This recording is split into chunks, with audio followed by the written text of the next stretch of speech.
Otitis just refers to an ear infection, and externa is the location of this infection. So externa is the outer ear, which extends on the satellite dish externally, what we call the pinna, all the way up to the outer membrane of the eardrum.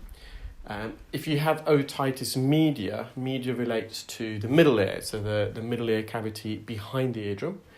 The patient does suffer from chronic ear infections. They had one a few months ago, which was treated by their GP with antibiotic spray.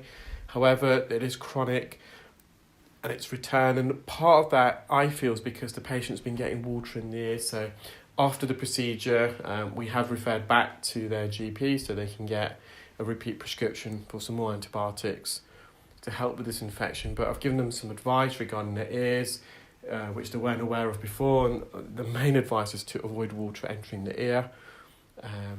Water can, of course, swimmer's ear and lead to an ear infection. So a lot of this infected debris was quite medially impacted right up against the eardrum. So I've cleared the debris.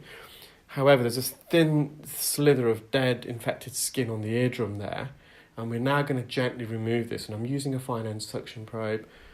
I'm just approaching the posterior section of the eardrum. So this is the back part of the eardrum.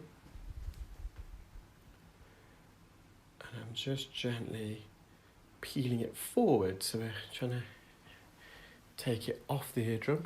There's very little space to work. You can see the suction probe came quite close to the anterior canal wall, so the right-hand side of the ear canal.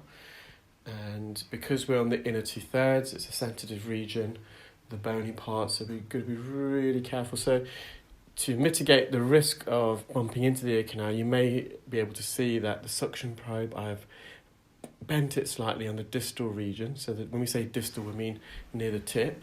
If it is closer to us, we call that proximal. And I'm now just hovering over. We're in the anterior recess. You can see I'm just redrew the suction probe slightly because I was getting a bit close to the anterior canal wall.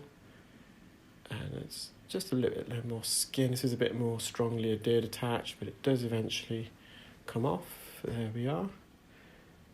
So the eardrum's fully visible now. And I'm just going to hover over the ear canal just to suction any remnants, any thicker layer of discharge. Now, because we're on the cartilaginous portion here, the rules of the game change a bit. We can apply a bit of pressure to the canal.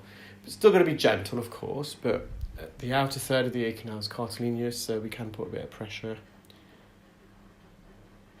And you can see the difference now from when we started.